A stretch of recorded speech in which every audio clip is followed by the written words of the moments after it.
अनामिका मध्य प्रदेश से दिल्ली कॉलेज के लिए आई थी और आयान राजस्थान से उसी कॉलेज में पढ़ने आया था। आयान एक सीधा साधा लड़का है जो ना लड़कियों से ज़्यादा बात करता है और ना किसी से ज़्यादा मतलब रखता है। आयान की वो बात अनामिका को बहुत अच्छी लगती है और वह किसी न किसी बहाने से आयान से बात करने की कोशिश करते हैं। अनामिका देखने में क्यूट लगती है।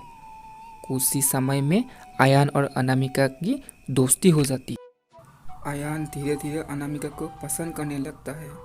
दोनों दिन भर कॉलेज में बात करते अपने हर लाइक डिसलाइक को शेयर करते हैं और कुछ समय में बहुत अच्छे दोस्त बन जाते हैं।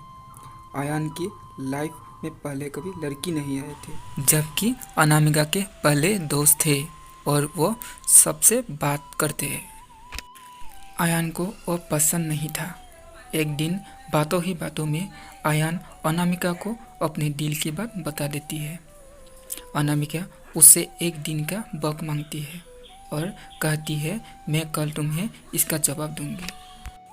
अनामिका सोचती है जब आयान कॉलेज पढ़ने आया था तब वो सिर्फ पढ़ाई पर ध्यान देता था, पर अब उसका पूरा ध्यान मुझ पर रहता है।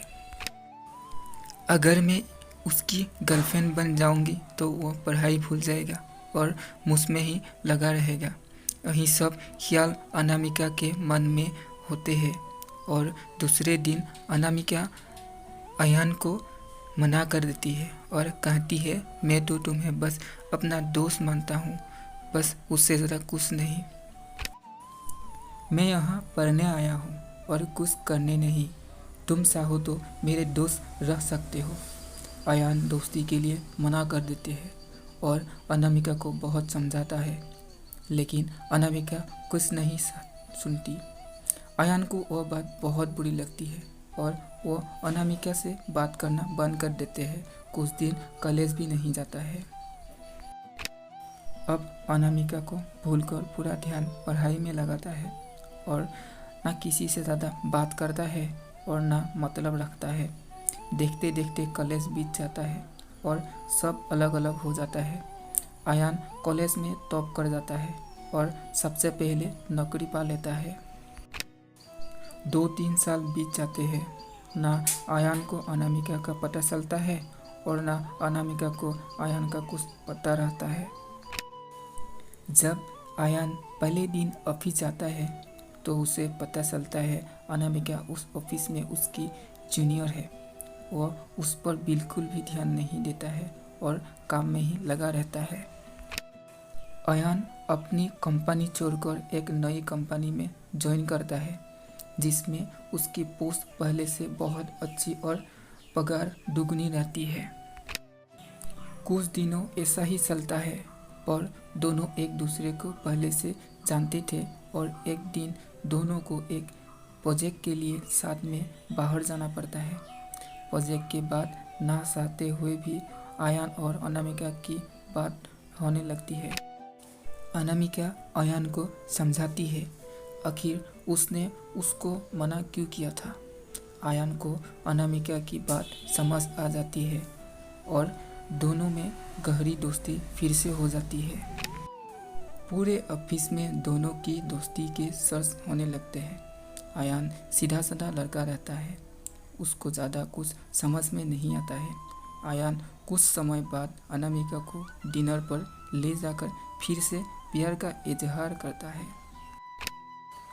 अनामिका इस बार आयान से मना नहीं करना चाहती, पर उसके पास कोई चारा नहीं है क्योंकि कुछ ही दिनों में उसकी शादी होने वाली रहती है।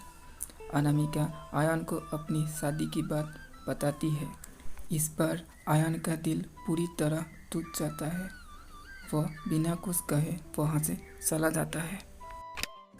अनामिका रात में सोचती है कि आयान से अच्छा लड़का मुझे कहीं नहीं मिलेगा। वह फैसला करती है कि कल आयान को हाँ कर दूंगी और मम्मी पापा की आयान से शादी के लिए मना लूंगी। जब दूसरे दिन अनामिका ऑफिस जाती है तो उसको पता चलता है कि आयान ऑफिस छोड़कर चला गया और दोबारा कभी कंपनी में नहीं आएगा। जाते जाते आयान अनामिका को एक खत लिख जाता है। जिस दिन मैंने तुम्हें देखा था उसी दिन से मैं तुम्हें प्यार करता हूँ। मैं तुम्हें जिंदगी में कभी नहीं भूल पाऊँगा। तुम जहाँ भी रहो, जिसके साथ भी रहो, खुश रहो। अब इस जीवन में इस दर्द के साथ ही जिंदा रहूँगा। मैंने हमेशा तुम्हें प्यार किया है और केवल प्यार किया है। तुम मेरी ज़िंदगी में आने वाली पहली और आखिरी लड़की हो। अब ना मेरी ज़िंदगी में कोई आएगा और ना मैं किसी को आने दूंगा। मैं बस अब तुम्हारी यादों में रहूँगा। आज के बाद पूरी ज़िंदगी में तुम्हें कभी अपनी शक्ल नहीं दिखाऊंगा। बस भगवान से यही दुआ करता हूँ तुम जहाँ भी रहो खुश रहो, और शादी के लिए बहुत बहुत शुभकामनाएं।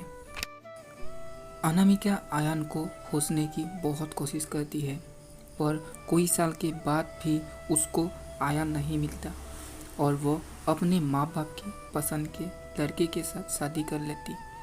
इस तरह दोनों हमेशा हमेशा के लिए एक दूसरे से बिछड़ गए और दर्द के साथ अपनी ज़िंदगी व्यतीत करते हैं।